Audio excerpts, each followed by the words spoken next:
Hello and hi everyone. मैं आपका अपना physics educator and motivator Ravi Rao Singh, आपके अपने गुरुजी। आपके आप सभी लाडलों का, आप सह परिवार, आप सभी का भरपूर स्वागत करता हूं।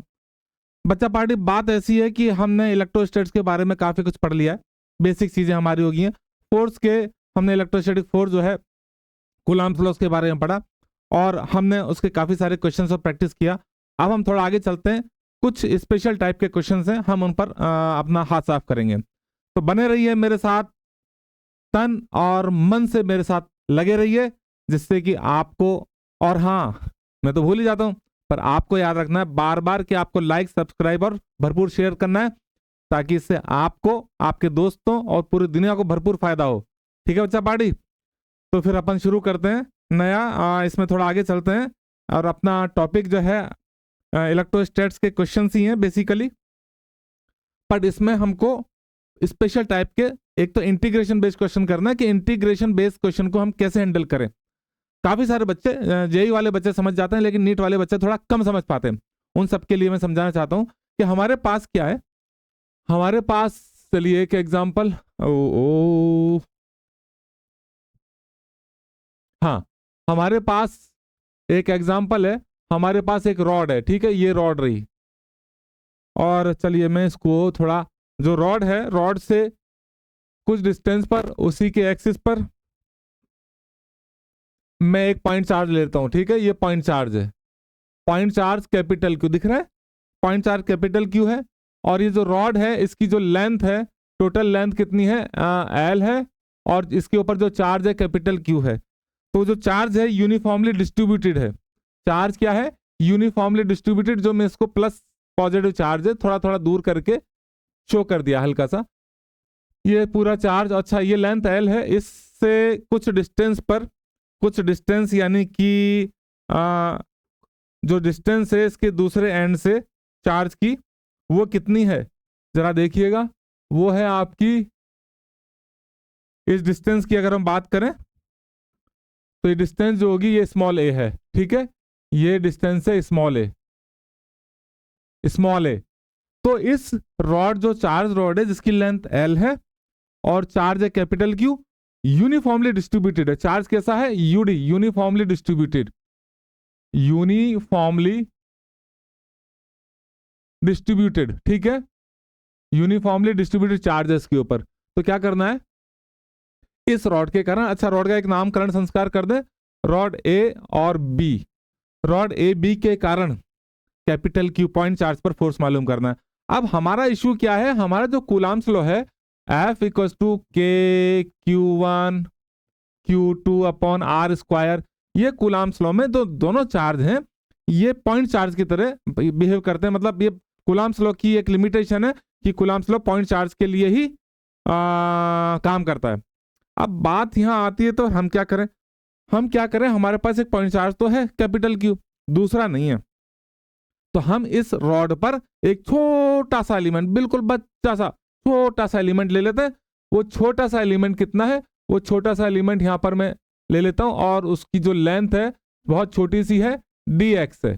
कितनी है, dx दिख रहा है आपको, मैं थोड़ा बड़ा कर देता हूं, dx को तो बड़ा कर ही सकते हैं, dx। ठीक है, dx, ये लेंथ बहुत छोटी सी है, इसके ऊपर छोटा सा चार्ज है, छोटी सी, इसे कहते हैं एलिमेंट्री लेंथ। एलिमेंट कह सकते हो, चार्ज एलिमेंट कह सकते हो। तो आपका चार्ज एलिमेंट, इसके ऊपर कितना चार्ज है बच्चा पार्टी, इसके ऊपर जो चार्ज है वो है डी, डी क्यू कर लेते हैं। ठीक है, डी क्यू चार्ज है, डी क्यू चार्ज है। अच्छा, दोनों जगह हमने सेम चार्ज ले लिया, हम इसको थोड़ा चेंज कर देते हैं। यहाँ पर इस पर चार्ज स्मॉल क्यू ले लेते हैं, हमने कैपिटल क्यू वहां ले लिया। ठीक है, तो क्या है, हमने इस पर जो चार्ज है स्मॉल क्यू ले लेते हैं, और यहाँ पर जो चार्ज है डी क्यू ले लेते हैं। छोटी सी, ये जो छोटा सा, ये छोटा सा एलिमेंट ही, ये छोटा सा एलिमेंट ही किस तरह बिहेव करेगा, पॉइंट चार्ज की तरह बिहेव करेगा, जिसके ऊपर चार्ज है डी क्यू। अब डी क्यू से कैपिटल क्यू की जो डिस्टेंस है उसे क्या लिया जाए, उसको हम ले लेते हैं जी आपकी, यहां से देखो dx, dx के राइट वाले एंड से। ठीक है, यहां से ये जो डिस्टेंस है कैपिटल क्यू की, उसे हम ले लेते हैं कितना, x डिस्टेंस ले लेते हैं, क्योंकि x वेरिएबल है। कल को मैं dx को अगर कोई यहाँ लिख दे तो फिर आपको dx, आपको x यहाँ से जाएगी, ठीक है। तो वेरिएबल कौन है, x वेरिएबल है। और जो जो चार्ज जो रॉड है, रॉड के ऊपर छोटी सी एलिमेंट्री लेंथ है, वो एलिमेंट है वो dx है, dx के ऊपर जो चार्ज है छोटा सा चार्ज है। अब इस छोटे से चार्ज के कारण dq के कारण कैपिटल Q के ऊपर रिपल्शन लगेगा, रिपल्शन लगेगा, ठीक है। चलो कितना रिपल्शन लगेगा, अब जो रिपल्शन है वो भी छोटा सा लगेगा, छोटा सा रिपल्शन कितना सा, 2 सा रिपल्शन लगेगा, ठीक है ना बच्चा पार्टी, ये लगा। और इसका नाम दिया हमने df, क्या नाम दिया, छोटे से चार्ज के कारण छोटा सा फोर्स df लगा। अब आपको df कैलकुलेट करना है, तो df कितना होगा, तो बच्चा पार्टी गौर से देखिए, df विल बी k किसके कारण, q1 कौन हो गया, dq, k dq, और q2 कितना हो गया, कैपिटल Q, इनके बीच का डिस्टेंस है x, तो ये फोर्स लगा, और ये आपका df है। अब यहां पर आपको क्या नहीं मालूम, आपको dq नहीं मालूम, तो पहले dq को मालूम करिए। अच्छा, ये यूनिटरी मेथड का हम यूज करेंगे। देखिए बच्चा पार्टी, देखो देखो मेरे लाडलो, ये जो लेंथ है l है, l लेंथ पर कितना चार्ज है, स्मॉल q चार्ज है, तो यूनिट लेंथ पर कितना चार्ज होगा, q बाई l होगा, ठीक है। तो जो लेंथ हमें किस पर चार्ज चाहिए, हमें dq की वैल्यू चाहिए और dx लेंथ पर है, तो dx लेंथ पर कितना चार्ज होगा, multiply q by L into dx कर देंगे। और बच्चा पार्टी यही तो कौन है, यही तो है dq। इंपॉर्टेंट बात थी, हम dq को कैसे कैलकुलेट कर लें। अब हमें dq को उठा के यहां से यहां पर रख देना होगा, चलिए यहां पर ही रख देते हैं हम। सो अब हो जाएगा आपका k, कैपिटल Q को मैंने पहले लिख दिया, अपॉन एक्स स्क्वायर, ठीक है। और जो dq है, dq है आपका small q by L into dx, ठीक है ना बच्चा पार्टी। तो मेरे लाडलो ये आ गया आपका df, और इसे थोड़ा सा ढंग से लिख लेते हैं। सो अब मैं आगे इस इधर जा रहा हूं, इस यहां पर बची मेरे पास जगह। अच्छा, ये हमारे काम का नहीं, इसे मिटा देता हूं। तो मुझे क्या चाहिए, मुझे इसको थोड़ा अरेंज कर लेते हैं। तो df हो जाएगा आपका कितना हो जाएगा, कलर बदल लेते हैं, colour. So df will be k capital Q small q upon l dx upon X square, ये आपके पास फोर्स आया। अब क्या है कि यह जब इधर dq है और उधर dx है, तो आपको क्या करना चाहिए, आपको सम करना होगा। देखो, आप कल को मैं आपसे कहूं मैं dx को यहां ले लेता हूं, तो यहां पर वो छोटा सा चार्ज होगा, वो छोटा सा चार्ज इधर फोर्स लगाएगा और df प्लस df हो जाएगा। मैं कह रहा हूं मैं यहां पर, तो मैं यहां सब जगह छोटा छोटा चार्ज लूंगा, और वो एलिमेंट्री जो चार्ज होगा वो क्या करेगा, वो उस पर df सब सारे फोर्स इसी डायरेक्शन में लगेंगे। अब हमारे पास df बहुत इनफाइनाइटली स्मॉल है, तो फिर हम इसको कैसे सम करें, इसको सम करने के लिए ही तो इंटीग्रेशन प्रोसेस बनाया गया है। क्यों लाड लो, आपको यहां पर ये चीज ध्यान रखनी है, इधर dq है इधर df है, आप दोनों तरफ इंटीग्रेट कर दीजिए, वही सम होगा। तो हम उसको ऐसे सम करते हैं, सारे फोर्सेस का सम कितना हो जाएगा, हम कर देंगे, इधर इंटीग्रेशन का साइन लगाएंगे df, और इधर भी इंटीग्रेशन का साइन लगाएंगे k capital Q small q upon l dx upon X square. मैं बहुत धीरे धीरे हर एक वर्ड को चबा चबा करके आपसे बात कर रहा हूं, और हर एक वर्ड को चबा चबा करके मैं ढूंढ रहा हूं, रिमोट ठंडा ज्यादा हो रहा है। तो जो आपका, हाँ, तो हमने क्या करना है, इंटीग्रेशन करना है। अब इंटीग्रेशन करने का मतलब समेशन ही है। तो अब है क्या, df तो कितना हो जाएगा बच्चा पार्टी, f हो जाएगा, कैपिटल F। तो अब क्या करना है बेटा, लाड़ लो, इसमें से कौन कांस्टेंट है, इन कांस्टेंट को बाहर निकालेंगे। क्या कौन है, k capital Q small q, बदल तो नहीं रहे ना लाड़ लो, नहीं बदल रहे ना, तो अपॉन l, और अंदर छूट गया dx अपॉन एक्स स्क्वायर।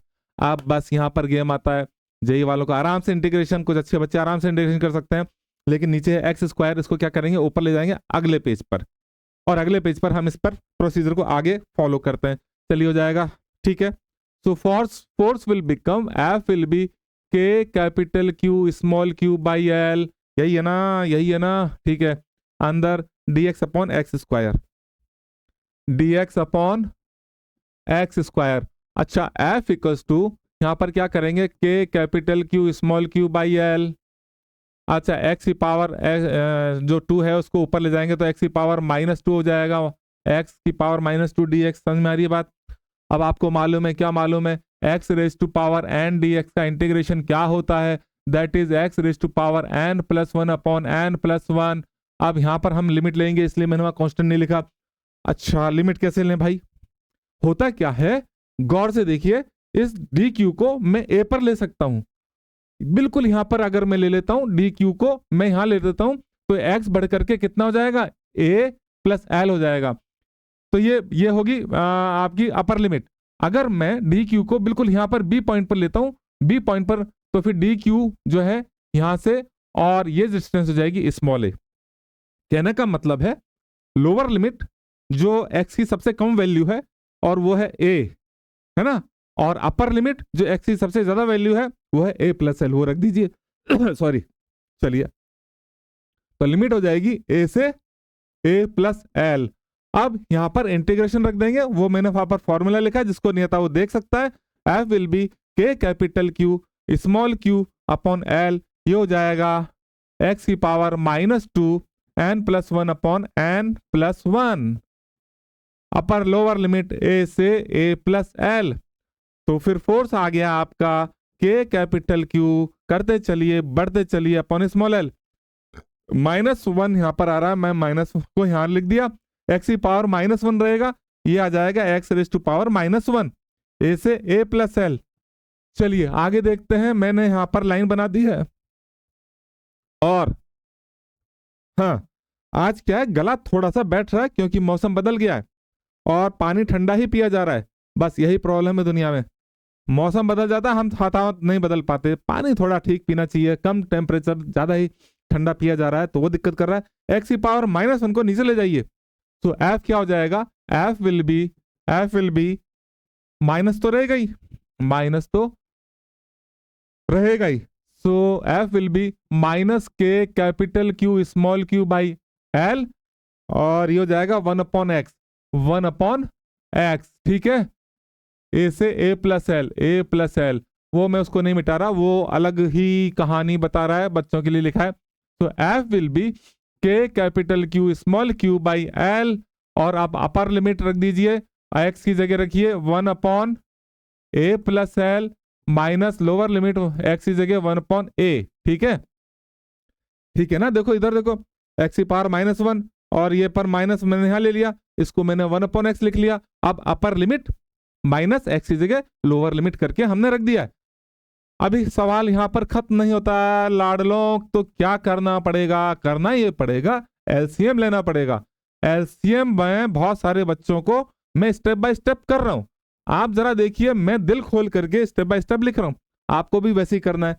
तो क्या होगा, हाँ जी, ये हो गया ए माइनस ए प्लस एल। ठीक है, सो माइनस वाला यहां मत भूलिए, माइनस के कैपिटल क्यू स्मॉल क्यू, थोड़ा छोटा कर रहा हूं।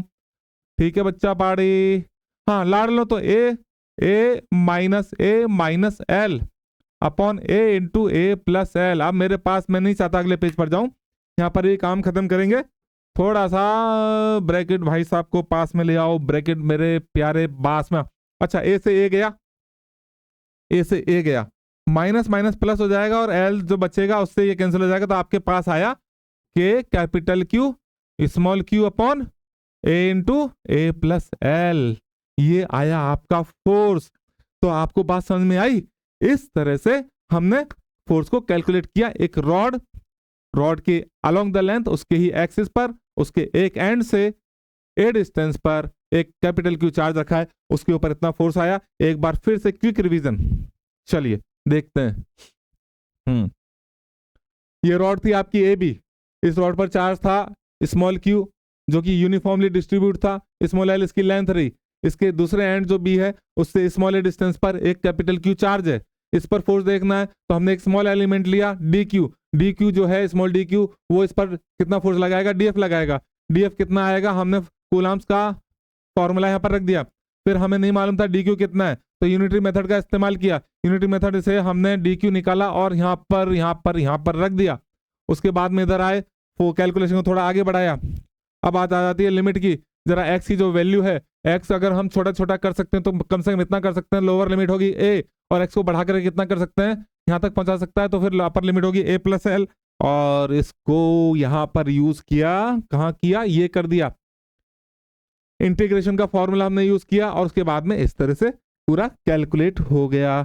मुझे लगता है इस क्वेश्चन को बढ़िया से आपको समझे होंगे और मैंने भी आपको दिल खोलकर एक एक स्टेप को समझाया और होना भी यही चाहिए, क्योंकि कोई अगर हमें देख रहा है, मुझे देख रहा है, तो मेरा ये उद्देश्य है कि मेरे प्यारे प्यारे लाडलों को पूरा समझ में आए, भले ही थोड़ा टाइम ज्यादा लगे। देखिए टाइम तो शुरू में ज्यादा लगता ही है, लेकिन क्या होता है अगर हमें एक बार समझ में आ गया तो उस टाइम की कीमत हम उस वसूल कर लेते हैं। तो मेरे ख्याल से अब हमें अगले क्वेश्चन पर चलना चाहिए जो और भी इंपॉर्टेंट है, उसमें कई सारे पार्ट हैं। चलिए चलते हैं आगे, नेक्स्ट क्वेश्चन पर चलते हैं। अब बच्चा पार्टी नेक्स्ट क्वेश्चन जो है वो है, उसमें हमारे पास लैंग्वेज जो है मैंने नहीं लिखी है, मैं जो बोल रहा हूँ उसके साथ लैंग्वेज से आप समझ जाएंगे, है ना। उसमें हमारे पास दो थ्रेड हैं। देखिए इनिशियली हमारे पास एक पॉइंट, ये बेस है, इस पॉइंट पर ही हमारे पास दो थ्रेड है। अच्छा, दोनों जो थ्रेड है वो दोनों थ्रेड जो है वो एक साथ एक ही पॉइंट पर हैं, लेकिन मैं यहाँ कैसे शो करूँ? अब यहाँ पर शो करने के लिए तो मैं इस पर जस्ट उसके पास में कर दिया, आपको दिखना भी तो चाहिए, ठीक है।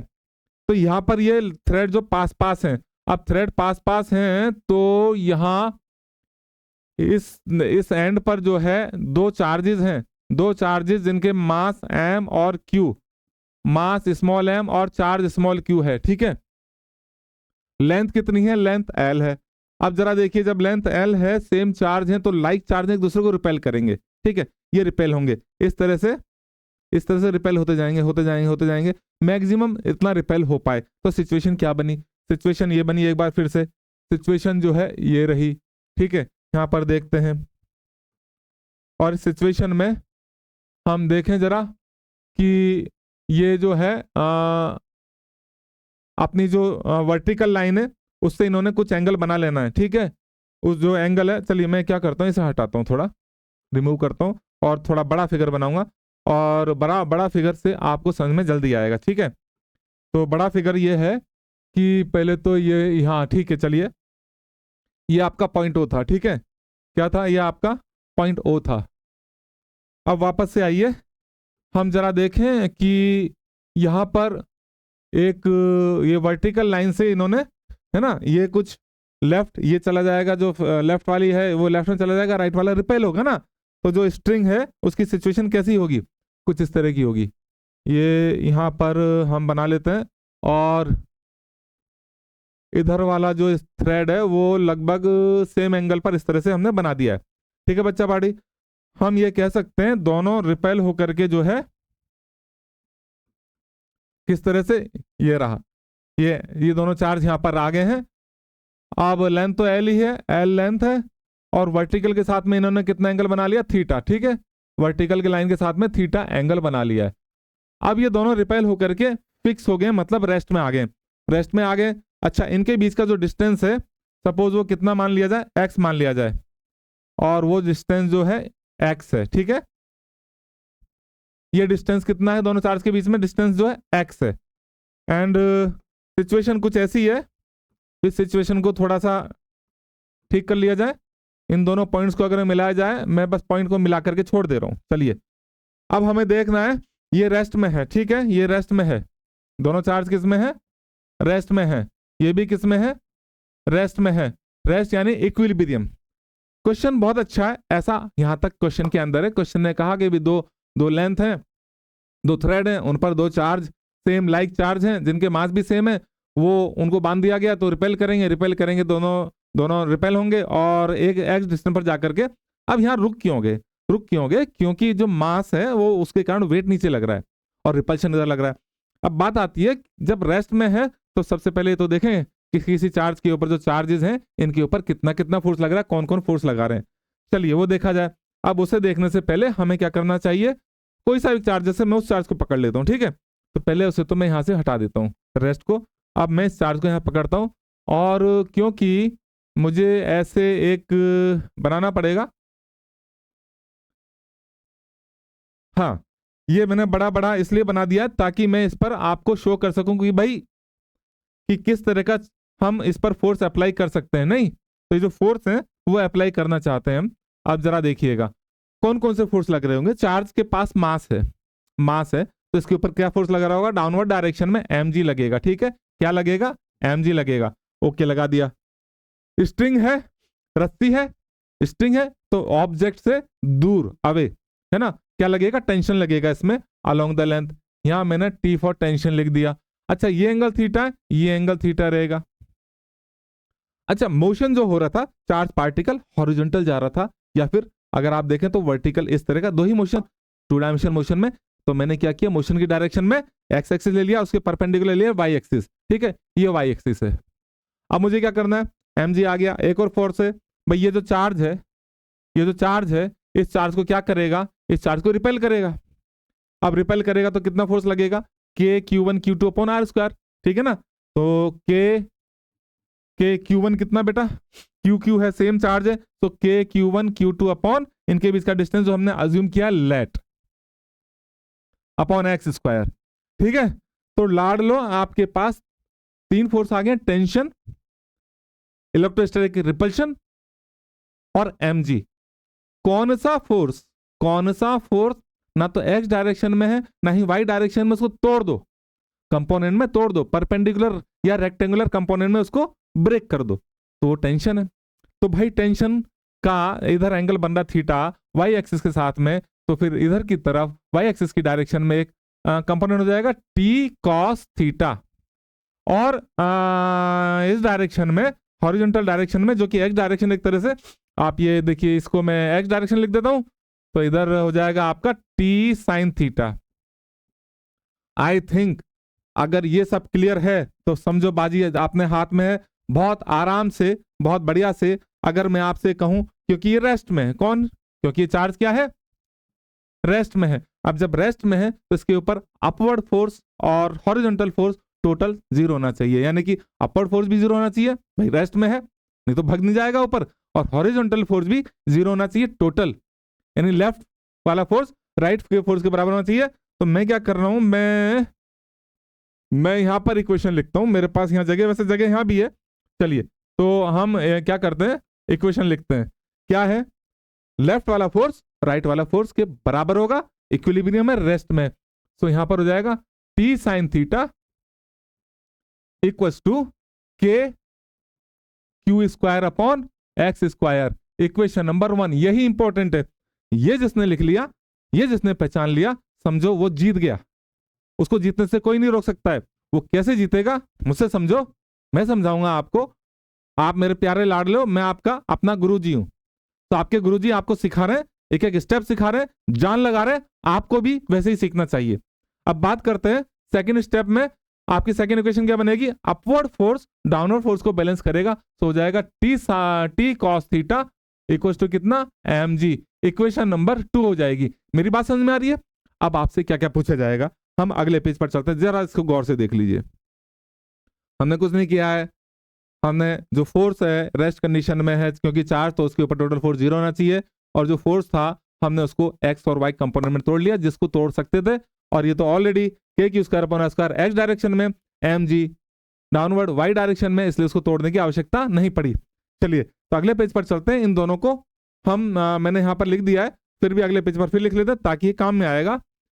तो T sine theta equal to K हो जाएगा आपका K small Q square upon X square, and T cos theta will be equal to mg। Equation 1 था, इक्वेशन 2 था। अब सबसे पहले आपसे क्या पूछा जाएगा, find angle theta, find angle theta of thread with vertical, है ना, ऑफ थ्रेड विद वर्टिकल। तो वर्टिकल के साथ आपको एंगल बताना है। तो भैया ये क्या करो, आप क्या करो, इसको आप इक्वेशन 1 अपॉन इक्वेशन 2 कर दो। इससे क्या फायदा होगा, टी से टी कैंसिल, चलिए करते हैं, टी साइन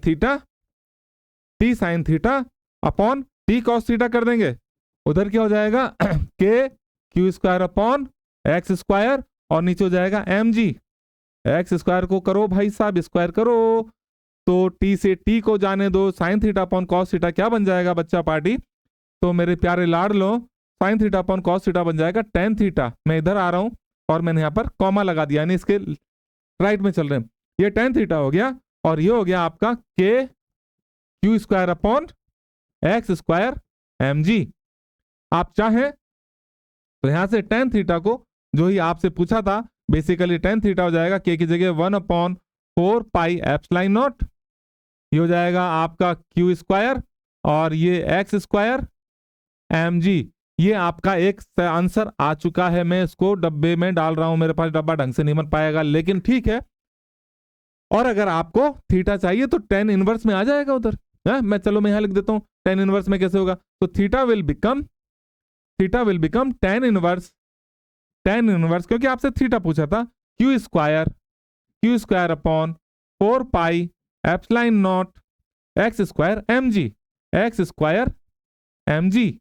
ठीक है, थोड़ा सा टेढ़ा हो गया लेकिन चलता है, आपको मुझे लगता है पहला ही क्वेश्चन था। ये सब करने के लिए, इसके फर्स्ट पार्ट को करने के लिए हमें ये सब करना पड़ा, क्या करना पड़ा, हमें यहाँ पर चार्ज के ऊपर जो फोर्स लग रहे थे उसको बैलेंस करना पड़ा, और बैलेंस करने के बाद में हमारे पास दो इक्वेशन आई, सबसे ज्यादा इंपॉर्टेंट बेसिक कंसेप्ट तो यही इक्वेशन है, और इससे टेन थीटा आ गया। और क्या पूछा जाएगा, एंड सेकंड पार्ट में क्या पूछा जा सकता है, सेकंड पार्ट बच्चा पार्टी आपसे टेंशन पूछी जा सकती है, भाई साहब टेंशन कितनी है, इंटेंशन कैसी है, टेंशन कितनी है, फाइंड टेंशन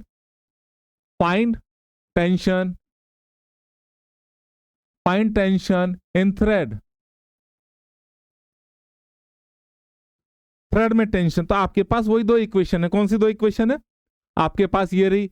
आप क्या टेंशन आपको चाहिए तो भाई साहब क्या करें, काम करो फटाफट से, फर्स्ट इक्वेशन का होल स्क्वायर कर दो, सेकंड इक्वेशन का होल स्क्वायर करके ऐड कर दो, तो अपन क्या करेंगे 1 स्क्वायर प्लस 2 स्क्वायर करेंगे। देखिए क्या फायदा मिलेगा, फर्स्ट इक्वेशन थी आपकी टी साइन थीटा का होल स्क्वायर लेफ्ट वाला, और था टी कॉस थीटा का होल स्क्वायर, ठीक है, स्क्वायर करके लेफ्ट वाला पोर्शन ऐड कर दिया, राइट वाला था एम जी का होल स्क्वायर प्लस आपका था, अभी इसको के कर देते हैं, के Q square upon X square, ये था, इसका स्क्वायर हमने ऐसे ऐड कर दिया। अब यहां से क्या मिला, यहां से टी स्क्वायर को कॉमन ले लो, अंदर क्या बचा sine square theta plus cos square theta.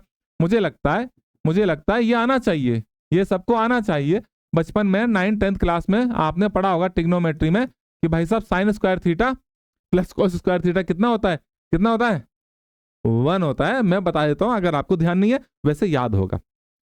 तो ये तो बहुत ही काम की चीज है, फिजिक्स में कितनी ही बार आपको sine square theta plus cos square theta आएगा, आप बता दीजिएगा कितना हो गया, 1 हो गया, क्या बचा, so T square equals to M G का whole square plus K Q square upon X square का होल स्क्वायर। अब क्या है आप क्या करो, टी स्क्वायर आ गया है, अंडर रूट में कर दो, खत्म करो, आंसर आ गया है, आपका आंसर आ गया है। तो टी इक्वल्स टू कितना हो जाएगा, टी इक्वल्स टू हो जाएगा एम जी का होल स्क्वायर रूट में plus K Q square upon X square का होल स्क्वायर। ये आंसर आ गया, आपसे टेंशन पूछी गई थी, कुछ नहीं किया, इक्वेशन 1 का स्क्वायर किया, इक्वेशन 2 का स्क्वायर किया, दोनों को ऐड कर दिया।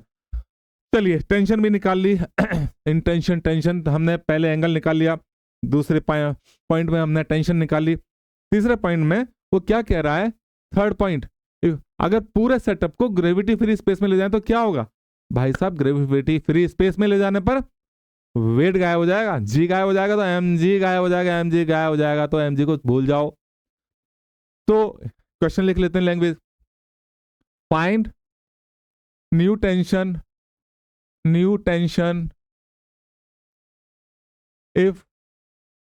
if whole setup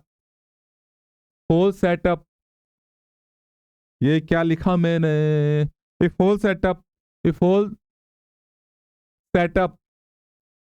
is brought into gravity free space gravity free free free region, gravity free space में ले जाएंगे तो क्या होगा? अब mg तो गायब हो गया, चलो देखते हैं। mg गायब हो जाएगा, यहां पर देखो जरा, कहाँ गया भाई साहब? हाँ, ये mg जो है गायब हो जाएगा नीचे, तो फिर एक ही फोर्स बचेगा जो रिपेल कर रहा है ना? टेंशन तो ऊपर है ही है, तो रिपेल करते करते देखो ये रिपेल करेंगे करेंगे करेंगे करेंगे करेंगे, मेरी उंगलियां रिपेल करते करते करते करते बिल्कुल ऐसी ऐसे हो जाएगा, ऐसे। इसका होने का क्या मतलब है? इसका होने का मतलब हम फिगर बनाते हैं और इसको क्या करते हैं, ठीक है, क्या करते हैं जी? कलर चेंज करते हैं, कलर येलो करते हैं, और कंडीशन ये हो जाएगी, यहां पर सपोज पॉइंट O है और ये लेंथ L है, ये लेंथ L है, यहां पर जो आपका चार्ज पार्टिकल है, चार्ज पार्टिकल, मास तो खत्म हो ही गया, इसके ऊपर चार्ज Q है, यहां पर भी चार्ज पार्टिकल जिसके ऊपर चार्ज Q है, मास का। अब ये अभी भी रिपेल करें तो टेंशन, तनाव आ जाएगा, टेंशन आ जाएगा, टेंशन नई टेंशन T डैश, ठीक है, किसमें? स्ट्रिंग में, ठीक है। अब जो ऑब्जेक्ट है उससे तो दूरी लगेगी। अच्छा, इसको देख लो, ये फिर से रेस्ट में हो जाएंगे भाई साहब, इक्विलिब्रियम में हो जाएंगे, ये भी इक्विलिब्रियम हो जाएंगे, किसी एक चार्ज पार्टिकल देख लेते हैं। तो इसको देखें जरा, वो जो स्मॉल क्यू है वो इसको क्या करेगा? रिपेल नहीं करेगा? क्या करेगा भाई साहब? करेगा, कितना करेगा? के क्यू स्क्वायर अपॉन इनके बीच का डिस्टेंस कितना? एल, और एल 2l का होल स्क्वायर, 2l का होल स्क्वायर। और इस तरह से पानी की प्यास लगी, पानी की प्यास बुझाई जाए। जब चार्ज रेस्ट में है तो फिर लेफ्ट फोर्स और राइट फोर्स क्या होंगे? बराबर होंगे।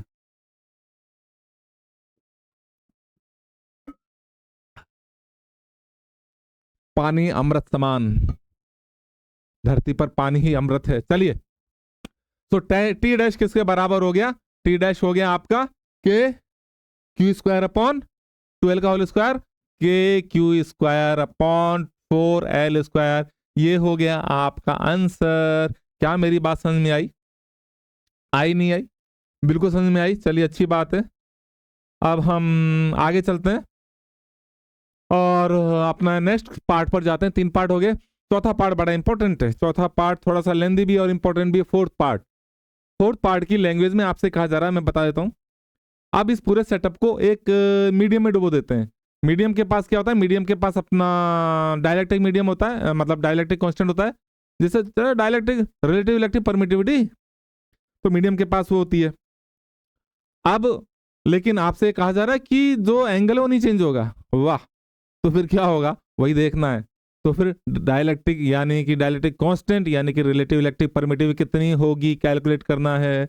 If whole setup if if whole setup is dipped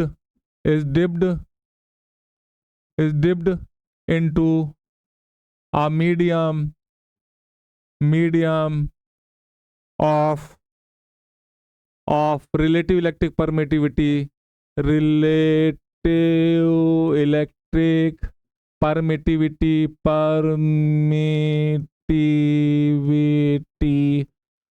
of relative electric permittivity epsilon R कह सकते हो और के कह सकते हो। के अगले चैप्टर में बोलेंगे, डायलेक्ट्रिक कांस्टेंट भी एक ही बात है। If the whole setup is dipped into a medium of relative electric permittivity but क्या बट भैया, क्या बटा बट एंगल रिमेन सेम, मतलब थीटा नहीं बदलेगा, एंगल रिमेन सेम। ओके, तो क्या करना है भाई साहब? Find epsilon R. चलो, अच्छी बात है, फाइंड एप्सिलॉन आर। लेकिन एक चीज और गिवन होगी यहाँ पर, लिक्विड, मान लीजिए लिक्विड है, मीडियम जो है लिक्विड है, उसमें जो डेंसिटी है लिक्विड की वो रो एल ले लीजिए, एल फॉर लिक्विड।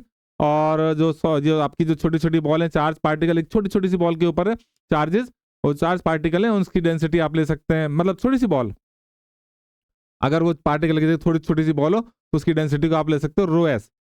तो ब्रैकेट में लिख लें, density of charged ball is rho S and of medium density of medium is rho L, ये हमें गिवन है। चलो ऐसा है, पूरी लैंग्वेज यहाँ पर आ गई, तो फिर हम सॉल्यूशन के लिए अगले पेज पर चलते हैं। हुआ क्या, आप देखें आपके पास पुराना है, उसने कहा एंगल नहीं बदल रहा है, आप डुबो दो किसी में भी एंगल नहीं बदल रहा, तो वो जो एंगल था वो कितना था, tan थीटा। जरा चेक कर लें एक बार, कहीं गलती ना हो जाए, गलती हो गई तो लेने के देने पड़ेंगे। ये आपका Q square upon 4 pi epsilon naught X square upon M G, ये नहीं बदल रहा है, ये नहीं बदल रहा, ठीक है, हम भी नहीं बदलेंगे। हाँ, तो यहाँ पर लिख दें tan थीटा हो जाएगा आपका Q square upon 4 pi epsilon naught X square M G, ठीक है। इसे इक्वेशन नंबर 3 नाम दे देते हैं, क्योंकि 1 और 2 पहले आ चुके हैं।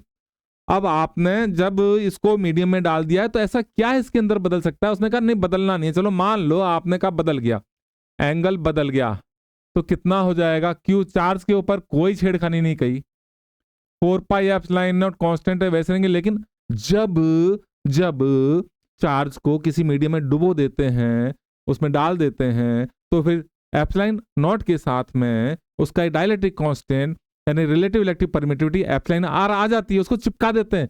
यहां पर क्या आ जाएगी, एप्सिलॉन आर से मल्टीप्लाई कर दो, एक्स भी चेंज नहीं हो रहा, जब एंगल चेंज नहीं होता भाई साहब एक्स में चेंज होगा, मास चेंज होता नहीं है, लेकिन जब जी है, जी की जगह कुछ नया जी आ जाएगा, उसको मैं जी इफेक्टिव कह रहा हूं। क्यों कह रहा हूं, कभी तैरे हो डूबे हो, मतलब डूबना तो नहीं है, स्विमिंग पूल में अगर आप तैरे होंगे या किसी बॉल को फेंकते हैं, प्लास्टिक बॉल को, तो ऊपर आ जाती है, एक फोर्स और लगता है, अब थ्रस्ट फोर्स, आर्किमिडीज प्रिंसिपल, उससे जी की वैल्यू चेंज हो जाती है, इसलिए वो बॉल हल्की हो जाती है, एक तरह से ऐसा कह सकते हैं, क्योंकि नीचे एमजी लग रहा है, ऊपर आप थ्रस्ट फोर्स लग रहा है, तो नेट जो फोर्स है वो कम हो जाता है एमजी से, और उसे हम कहते हैं एमजी इफेक्टिव। यहां पर जी की जगह जी इफेक्टिव होगा, और वो जी इफेक्टिव यहां पर मैं लिख रहा हूं g into 1 minus rho L upon rho S, ठीक है, ये मैंने लिख दिया। हाँ, साइड में लिख देता हूं जी इफेक्टिव क्या होता है, जी इफेक्टिव होता है g into 1 minus rho L upon rho S, ठीक है। तो फिर इतना सब हो गया, अब इक्वेशन नंबर इसको क्या नाम दे दें, इक्वेशन नंबर 4 दे दें। अब मैं बार बार नहीं लिखने वाला, इनको डिवाइड कर देना भाई, डिवाइड, अच्छा डिवाइड छोड़ो, हाँ डिवाइड करने में फिर थोड़ा लेंदी हो जाएगा, इनको इक्वल कर देना है, क्योंकि उसने कहा है कि एंगल जो है वो सेम रहेगा, एंगल सेम रहेगा, tan थीटा डैश, अगर हो सकता था तो नया एंगल होता, और पुराना एंगल tan थीटा है, लेकिन दोनों सेम, इसलिए एंगल सेम कर दो। चलिए सेम कर देते हैं, इक्वेशन 3 इक्वल्स टू 4। सो अब आगे की कैलकुलेशन भाई साहब पीले येलो कलर से लेंगे, ये दोनों को सेम कर दें तो क्या हो जाएगा, Q square upon 4 pi epsilon naught X square M G equals to Q square upon 4 pi epsilon naught epsilon R X square M, और जी की जगह जी इंटू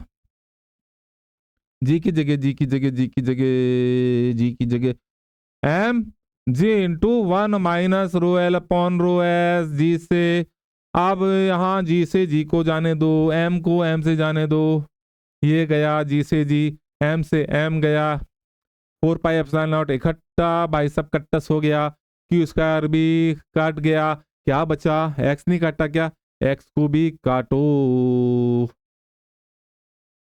एक्स को भी काटो भाई साहब, एक्स भी कट गया, बचा ही क्या, फिर क्या बचा, कुछ नहीं बचा, इधर 1 बचा, इधर 1 बचा, यहाँ क्या, और ये सब कट चुका है, इधर 1 है, इधर क्या है, इक्वल टू कितना हो जाएगा, एप्सिलॉन आर, ठीक है, into into 1 minus rho L upon rho S, but आपको चाहिए था एप्सिलॉन आर, ठीक है बस, हाँ लाडलो समझ में आ रहा है, हाँ ये हमारे इस क्वेश्चन का एंड चल रहा है, एप्सिलॉन आर चाहिए था, इस पूरे को 1 minus rho L upon rho S को नीचे ले जाकर बैठा दो एक के, आपके पास आपका आंसर आ जाएगा, एप्सिलॉन आर आ गया, एप्सिलॉन आर आ गया आपका 1 minus rho L upon rho S, ठीक है।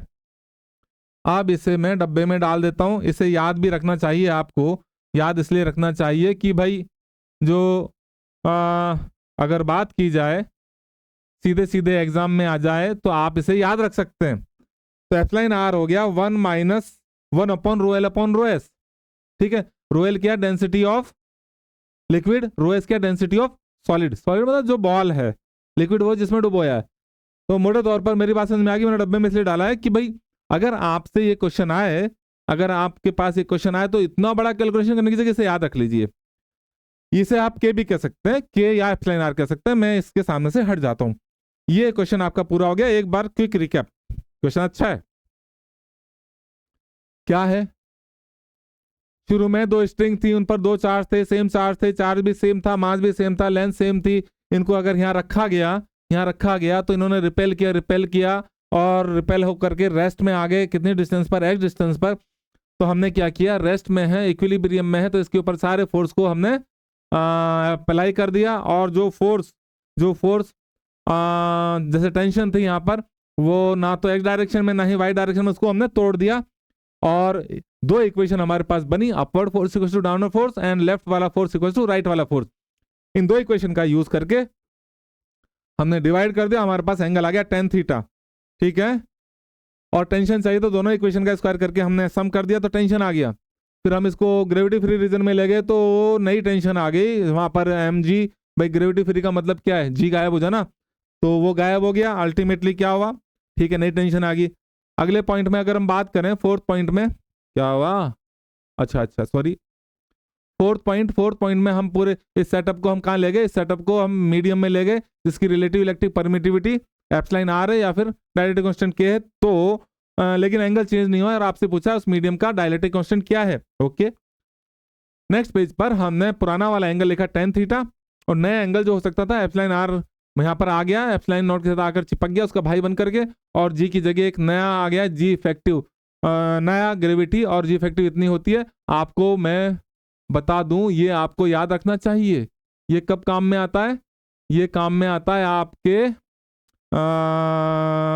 फ्लूइड मैकेनिक्स में 11th क्लास में। तो इस तरह से फाइनली जब हमने इनको सेम कर दिया, काटा पीटा, तो एप्सिलॉन आर आ गया 1/1 - ρl/s। क्लियर है, पिक्चर क्लियर है, लाड़ लो। ये बहुत बेहतरीन और इंपॉर्टेंट क्वेश्चन था, समझिए इसको, एग्जाम में आता रहता है, नीट में भी और जेई में तो आते ही कितने सारे क्वेश्चन है, हर साल 500 क्वेश्चन आ रहे हैं जेई मेंस में। ये तो आना तय है इसका। चलिए, तो ये कहानी है। आपने देखा कि हमने सब किया, और आज दो ही क्वेश्चन है, लेकिन दोनों बड़े वैरायटी वाले, दोनों बड़े ग्रेसफुल क्वेश्चन है, एंड इस तरह के क्वेश्चन हमेशा आते रहते हैं। तो फिर नेक्स्ट लेक्चर में फिर वापस से मिलेंगे कुछ नई प्रॉब्लम्स के साथ में। तब तक के लिए tata bye bye, see you, take care and all the best. तो मेरे प्यारे लाडलों, जग जाओ, जगने का टाइम आ गया है। ठीक है, अच्छा नीट वालों का क्या है, नीट वालों का एग्जाम आने वाला है, वो तो बेचारे जगह पड़े, जेई वाले भी जग जाएं। और नेक्स्ट लेक्चर में फिर से मिलेंगे, तब तक के लिए मेरे प्यारे लाडलों, अपने गुरुजी का इंतजार करिए और उनके साथ बने रहिए। ज़्यादा से ज़्यादा लाइक, सब्सक्राइब, शेयर करिए मेरे यूट्यूब चैनल को। तब तक के लिए tata bye bye, see you, take care and all the best, bye bye.